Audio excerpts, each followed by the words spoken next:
বাবাকে বুঝতে একটা জীবন লেগে যায়। 4 বছর বয়সে আমার বাবা সবার সেরা। 6 বছর বয়সে বাবা সবাইকে চেনে। 10 বছর বয়সে বাবা ভালো কিন্তু একটু কঠোর। 12 বছর বয়সে বাবা ছোটবেলায় অনেক ভালো ছিল।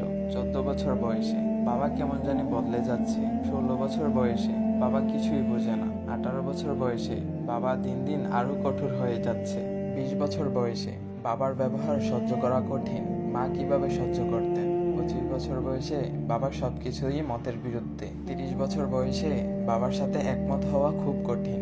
দাদাও কি বাবাকে এভাবেই দেখতেন? 35 বছর বয়সে বাবা আমাকে নিয়মের মধ্যে বড় করেছেন।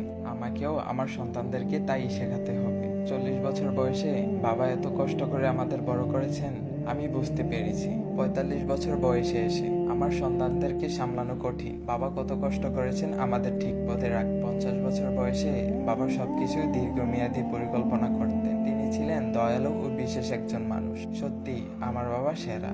এই পুরো চরিত্রটি শেষ হতে 50 বছর লেগেছে, কিন্তু শেষ পর্যন্ত আমরা আবার প্রথম জায়গায় ফিরে যাই। আমার বাবা সবার সেরা। যাদের বাবা বেঁচে আছেন তাদেরকে সম্মান করুন, ভালোবাসুন, আর যাদের বাবা নেই আল্লাহর কাছে দোয়া করুন যেন তিনি তাদেরকে ক্ষমা করেন ও শান্তি দেন। আমরা চাই আমাদের সন্তানরা যেন আমাদেরকে আরো ভালোবাসে ও সম্মান করে, যেমনটা আমরা আমাদের বাবাকে করেছি।